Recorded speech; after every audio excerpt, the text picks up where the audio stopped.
Hello students. In the last lecture we have started relational data model in which we have discussed about the basic introduction of relational data model and its brief history. What are the three projects which contributed to the development of relational data model? In this lecture we will talk about relational model terminology. So let us start the session. जैसा कि मैंने पहले बताया, relational model terminology का मतलब क्या है कि ऐसी टर्म्स जो रिलेशनल मॉडल को रिप्रेजेंट करती है, रिलेशनल मॉडल के साथ एसोसिएटेड है, वो रिलेशनल मॉडल टर्मिनोलॉजी कहलाती है। तो क्या क्या टर्म्स एसोसिएटेड हैं रिलेशनल मॉडल के साथ? वो है रिलेशन, एट्रीब्यूट और कॉलम और फील्ड, रिकॉर्ड, रो और tuple, domain, degree, cardinality, relational database. So let us start with these terms. Relational data structure.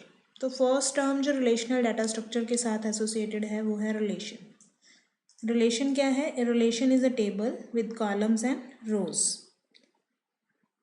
तो जो RDBMS है वो क्या है? एक डेटाबेस जिस रिक्वायर करता है जिसमें हम सारे के सारे डेटाबेस को in the terms of table represent करते हैं। मीन्स जो यूज़र्स हैं वो डेटाबेस को कैसे देखेगा? As a collection of tables. ठीक है, तो फर्स्ट टर्म क्लियर होगी कि रिलेशन क्या है? It is a table with columns and rows.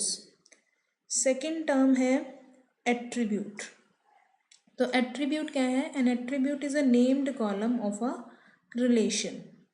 तो जैसा कि आपको मैंने प्रीवियस एग्जाम्पल में भी दिखाया कि यहाँ पर रिलेशन क्या है? Collection of rose and columns. और एट्रीब्यूट क्या है? उस पर्टिकुलर टेबल का एक पर्टिकुलर कॉलम। ठीक है, तो ये क्या है? Attribute. This is what? N attribute. तो एट्रीब्यूट क्या है? It is a named column of a relation. तो रिलेशन में क्योंकि हम इंफॉर्मेशन को स्टोर कर रहे हैं और जो हमारे डेटाबेस के ऑब्जेक्ट्स क्या होंगे? वो रिलेशन होंगे। और हर एक जो रिलेशन है वो कुछ कलेक्शन ऑफ एट्रीब्यूट से मिलकर बना होगा। ठीक है, जैसा कि मैंने कहा कि अगर मैं ब्रांच ऑफिसेस के बारे में इंफॉर्मेशन स्टोर कर रही हूँ तो मैंने एक रिलेशन बनाया ब्रांच। ठीक है, तो रिलेशन का नाम क्या हो गया? ब्रांच। राइट, और इस ब्रांच रिलेशन में कुछ कॉलम्स मैंने रखे। ठीक है, एट्रीब्यूट्स को मैं कॉलम कह रही हूँ, तो वो कॉलम्स क्या हैं? फर्स्ट इज ब्रांच नंबर जो कि ब्रांच के नंबर को रिप्रेजेंट कर रहा है। फिर स्ट्रीट, सिटी, पोस्टल कोड, ये सारे क्या हैं? इस ब्रांच के एट्रीब्यूट्स हैं। ठीक है, इसी तरह से अगर मैंने स्टाफ की इंफॉर्मेशन स्टोर करनी है तो मैंने एक रिलेशन बनाया स्टाफ। राइट, और इसके क्या कॉलम्स हैं? Staff number. ठीक है, जो उसके यूनिक नंबर को रिप्रेजेंट करेगा, उसका फर्स्ट नेम, उसका लास्ट नेम, उसकी position, sex, date of birth, salary, branch number जिसमें वो काम कर रहा है। ठीक है, तो ये दो रिलेशंस के एग्जाम्पल हमने देखे, ब्रांच रिलेशन और स्टाफ नंबर, जिसके एट्रीब्यूट्स क्या हैं? मीन्स जो नेम्ड कॉलम है वो क्या है?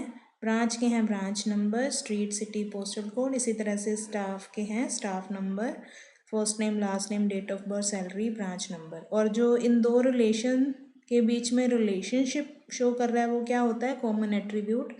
तो जो ये ब्रांच नंबर है वो क्या है? एक कॉमन एट्रीब्यूट है बिटवीन ब्रांच एंड स्टाफ। तो ये इन दोनों के बीच में एक रिलेशनशिप को इस्टेब्लिश करेगा। तो यहाँ पर हमें दो टर्म्स यूज़ कर रहे हैं, रिलेशन टेबल को रिप्रेजेंट करने के लिए और रिलेशनशिप उन दोनों के बीच में क्या एसोसिएशन है दो टेबल्स के बीच में, उसे रिप्रेजेंट करने के लिए। ठीक है, तो यहाँ पर एक कॉमन कॉलम है, वो क्या है? सिंगल एट्रीब्यूट है, कौन सा? ब्रांच नंबर, जो कि इन दोनों के बीच में रिलेशनशिप इस्टेब्लिश करेगा। ठीक है। फिर नेक्स्ट जो टर्म है दैट इज डोमेन। डोमेन क्या होता है? A domain is a set of allowable values for one or more attributes. एक पर्टिकुलर कॉलम या एक पर्टिकुलर एट्रीब्यूट क्या सेट ऑफ पॉसिबल वैल्यूज ले सकता है, क्या क्या वैल्यूज उस कॉलम में आ सकती हैं, अलाउबल वैल्यूज कह रहे हैं हम, वो क्या कहलाती है? उस पर्टिकुलर कॉलम की डोमेन कहलाती है। ठीक है। तो डोमेन क्या है? डोमेन कैसे स्पेसिफाइड होगी? अगर एक कॉलम की, एक एट्रीब्यूट की हम डाटा टाइप स्पेसिफाई कर दें तो उस डाटा टाइप से उसका वैल्यू सेट डिफाइन हो जाता है कि ये किस तरह की वैल्यूज़ को कंटेन कर सकता है। ठीक है। तो जो डोमेन है वो बेसिकली मोस्ट इम्पॉर्टेंट फीचर है रिलेशनल मॉडल की। हर एक एट्रीब्यूट की क्या होती है, उसके करस्पॉन्डिंग एक डोमेन डिफाइंड होती है। ठीक है। तो डोमेन में be distinct for each attribute और सेम भी हो सकती है। अगर एक एट्रीब्यूट की एक डोमेन है, लाइक वो इंटीजर नंबर्स ले रहा है, कोई और एट्रीब्यूट भी इंटीजर वैल्यूज़ ले रहा है, तो उसकी डोमेन क्या हो सकती है? सेम भी हो सकती है। ठीक है। तो यूनिक भी हो सकती है। हर एक एट्रीब्यूट की डोमेन क्या है? डिस्टिंक्ट भी हो सकती है और टू और मोर एट्रीब्यूट्स की सेम डोमेन भी हो सकती है। ठीक है। लाइक मैंने कहा कि जो ब्रांच नंबर्स हैं वो किस सीक्वेंस में होंगे? 6 डिजिट्स के सीक्वेंस में होंगे, और वो मैंने कह दिया 1 लाख से लेकर 4 लाख तक की वैल्यूज़ को ही स्टोर करेंगे। ठीक है। तो अगर मैंने कोई वैल्यू 5 लाख दे दी तो वो वैल्यू उसका वैल्यू सेट में नहीं है, तो वो एक्सेप्टेबल नहीं होगी। ठीक है, अलाउबल नहीं होगी। तो इसीलिए हम कहते हैं कि डोमेन क्या है? It is a set of allowable values for one or more attributes. It may be distinct for each attribute or two or more attributes may be defined on the same domain। ठीक है। तो जैसे कि domains for some of the attributes of branch and staff relation, उसमें ये show किया हुआ है इस पर्टिकुलर डायग्राम में।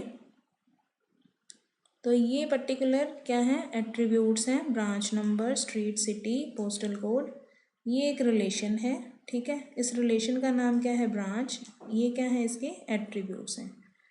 ठीक है। तो यहाँ पर ब्रांच नंबर कह दिया B005, B007, B003, B004, B002। ठीक है।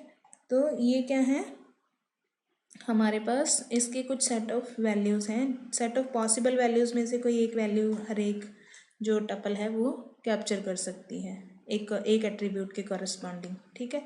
तो ये हमारा स्टाफ रिलेशन है, ये हमारी ब्रांच रिलेशन है, ये इसकी प्राइमरी की है। इस प्राइमरी की हेल्प से इस पर्टिकुलर दूसरे रिलेशन के साथ इसका रिलेशन इस्टेब्लिश हो रहा है। ठीक है।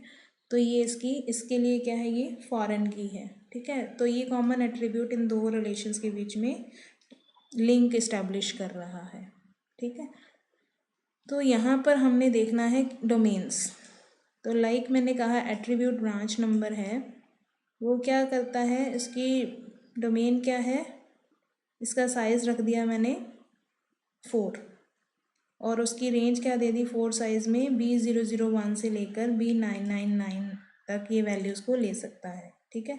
तो जो set of all possible branch numbers होंगे वो कैसे होंगे? B001, B002 अप टू कब तक हो सकता है? B999।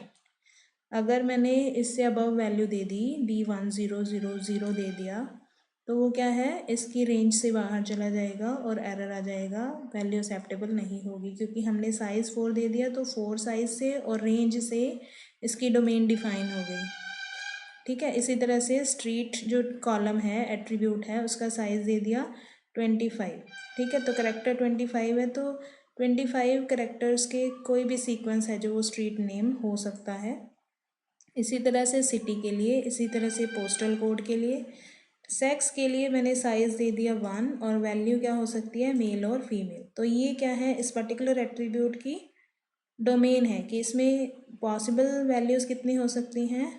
2 हो सकती हैं, M या F, और एक टाइम पे एक वैल्यू एक एट्रीब्यूट ले सकता है इस डोमेन में से, इस सेट ऑफ वैल्यूज़ में से। ठीक है। इसी तरह से डेट ऑफ बर्थ की रेंज स्पेसिफाई कर दी 1 जनवरी से 2020 से, और इसका फॉर्मेट ये दे दिया। ठीक है। तो ये क्या है? हर एक एट्रीब्यूट के करस्पॉन्डिंग डोमेन है। ठीक है। फिर बात आती है टपल की। टपल क्या होता है? तो टपल क्या है? A tuple is a row of a relation. तो एक रिलेशन में कितनी भी रोज हो सकती हैं, तो हर एक रो को हम क्या कह देते हैं? टपल कह देते हैं। ठीक है, the elements of a relations are rows or tuples in a table. तो ब्रांच रिलेशन में हमने कहा ये अगर ब्रांच रिलेशन है तो इसमें टपल्स कितनी हैं? वन जो ये पूरी रो है, 2 3 4 5। तो इस ब्रांच रिलेशन में कितनी टपल्स हैं? 5। इसी तरह से स्टाफ रिलेशन में कितनी टपल्स हैं? 1 2 3 4 5 6। तो 6 टपल्स स्टाफ रिलेशन में हैं और 5 टपल्स ब्रांच रिलेशन में हैं। तो टपल क्या है? उस पर्टिकुलर टेबल की हर एक रो को कहते हैं। ठीक है, इसी तरह से फिर नेक्स्ट टर्म है हमारी डिग्री। इससे पहले हम एक और टर्म पढ़ लेते हैं, इंटेंशन और एक्सटेंशन। ठीक है, तो जो स्ट्रक्चर है रिलेशन का, जिसमें हम क्या करते हैं, कॉलम का नाम और उसका जो डोमेन है वो दोनों चीज़ें स्पेसिफाई करते हैं। ठीक है, तो वो क्या कहलाती है? इंटेंशन कहलाती है। मीन्स जो स्ट्रक्चर रहेगा टेबल का, रिलेशन का, उसे हम इंटेंशन कहेंगे। और जब हम उस टेबल में कुछ वैल्यूज़ पॉपुलेट कर देंगे, कुछ टपल्स स्टोर कर देंगे, तो वो क्या बन जाएगी? एक्सटेंशन बन जाएगी। ठीक है, तो मैंने अभी पिछले लेक्चर में बताया कि कई बार पूछ लेते हैं what is the difference between relation schema and relation state. तो रिलेशन स्कीमा क्या है? इंटेंशन है जो उसके रिलेशन के स्ट्रक्चर को बताती है। मीन्स उसमें क्या क्या एट्रीब्यूट हैं और उसकी क्या क्या डोमेन्स हैं। ठीक है, तो वो क्या कहलाएगी? Relation schema. वेयर एज जो रिलेशन स्टेट क्या है? जब उस पर्टिकुलर रिलेशन में हम टपल्स पॉपुलेट कर देंगे तो वो रिलेशन की स्टेट को रिप्रेजेंट करेगा एक पर्टिकुलर टाइम पॉइंट पे। ठीक है, मीन्स हर टाइम सेम रिलेशन स्टेट नहीं हो सकती। आज एक ऑर्गेनाइजेशन में 5 एम्प्लॉयज़ हैं तो वो रिलेशन स्टेट 5 एम्प्लॉयज़ को रिप्रेजेंट कर रही है, उसके डाटा को रिप्रेजेंट कर रही है। एक एम्प्लॉय छोड़ गया कल, तो वो कल उसकी स्टेट क्या हो जाएगी? 4 रोज़ को रिप्रेजेंट करेगी। 10 एम्प्लॉय और आ गए कल अगर, तो हमारी जो रिलेशन है, वो रिलेशन की स्टेट है वो 14 टपल्स को रिप्रेजेंट करेगी। तो जो रिलेशन की जो एक्सटेंशन है या स्टेट है वो क्या है? टाइम टू टाइम है, जो वो चेंज होती रहती है। वेयर एज जो रिलेशन का इंटेंशन है वो सेम रहता है। जो स्ट्रक्चर है, अगर हमने एक टाइम पे जो बना दिया वो रिलेशन स्ट्रक्चर वही रहेगा। ठीक है, अनलेस एंड अनटिल अगर हम कुछ माइनर मॉडिफिकेशन करते हैं स्ट्रक्चर में। हालांकि ये जो स्ट्रक्चरल इंफॉर्मेशन है, हम पूरी जो रिक्वायरमेंट एनालिसिस करते हैं उस दौरान हम ये डिज़ाइन प्रोसेस के दौरान सारा कुछ देख लेते हैं, तो बहुत कम चांसेस होते हैं रिलेशनल स्ट्रक्चर को चेंज करने के इन फ्यूचर। वेयर जो रिलेशन स्टेट है वो टाइम टू टाइम है, जो वो चेंज होती रहती है। फिर बात आती है डिग्री। डिग्री क्या होता है? Degree of a relation is the number of attributes it contains. तो इस पर्टिकुलर ब्रांच रिलेशन की डिग्री कितनी है? कितने नंबर ऑफ कॉलम्स इस पर्टिकुलर रिलेशन में होंगे, वो उसकी डिग्री कहलाती है। तो डिग्री क्या है इसकी? 4, क्योंकि 1 2 3 4 कॉलम्स हैं इसके, तो ये डिग्री कहला रही है। ठीक है, इसकी डिग्री क्या है? 1 2 3 4 5 6 7 8। तो 8 क्या है? स्टाफ रिलेशन की डिग्री है। ठीक है, तो डिग्री क्या है? Degree is a number of attributes that a relation contains. ठीक है, तो वो डिग्री क्या हो सकती है? आपके जो रिलेशन के इंटेंशन से आपको पता चल जाएगा कि रिलेशन की डिग्री क्या है। ठीक है, फिर कार्डिनलिटी की बात आती है। तो cardinality of a relation is the number of tuples it contains. एक पर्टिकुलर टेबल में, एक रिलेशन में कितने नंबर ऑफ रोज़ हैं वो उसकी कार्डिनलिटी शो करती है, कितने नंबर ऑफ कॉलम्स हैं वो उसकी डिग्री शो करती है। ठीक है, तो ये कार्डिनलिटी इस वे में बढ़ेगी घटेगी, डिग्री इस वे में। ठीक है, तो डिग्री नंबर ऑफ कॉलम्स को बता रहा है और कार्डिनलिटी नंबर ऑफ रोज या नंबर ऑफ टपल्स उस रिलेशन में कितने स्टोर्ड हैं उसको शो करता है। ठीक है, तो कार्डिनलिटी क्या है? Is a property of extension of the relation. Whereas जो डिग्री ऑफ ए रिलेशन क्या है? Is a property of intention of a relation. और रिलेशनल डेटाबेस क्या होगा? It is a collection of normalised relation with distinct relation names. तो यहाँ पर हम नॉर्मलाइज्ड रिलेशंस की बात कर रहे हैं, तो ऐसे नॉर्मलाइज्ड रिलेशंस की कलेक्शन को हम रिलेशनल डेटाबेस कह देंगे और हर एक रिलेशन का क्या है? अपना एक डिस्टिंक्ट नेम होगा। ठीक है, तो ये कुछ फॉर्मल टर्मिनोलॉजी हैं जो कि रिलेशनल डाटा मॉडल के साथ एसोसिएटेड हैं।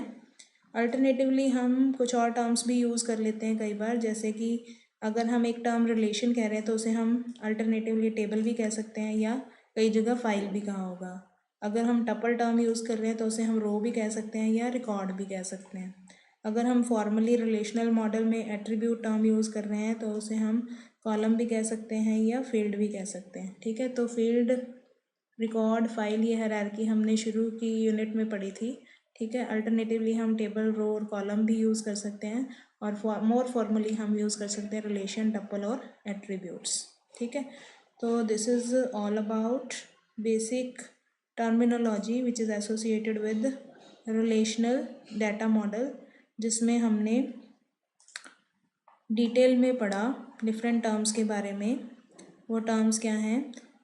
व्हाट इज़ रिलेशन, ठीक है, what is attribute, what is relation name, what are the attribute names, what are the domains of different attributes, ठीक है, what is degree, what is cardinality, what is tuple. ठीक है, तो diagrammatically in example से भी आपको clear हो गया कि टेबल्स में कैसे रिलेशन इस्टेब्लिश होती है और डिफरेंट टर्म्स जो मॉडल के साथ एसोसिएटेड हैं उन टर्म्स का मीनिंग क्या है। इससे नेक्स्ट लेक्चर में हम देखेंगे कि मैथमेटिकली रिलेशंस को कैसे रिप्रेजेंट किया जाता है, डिफरेंट प्रॉपर्टीज़ जो रिलेशंस की हैं उसे पढ़ेंगे और कीज़ के कॉन्सेप्ट को भी पढ़ेंगे।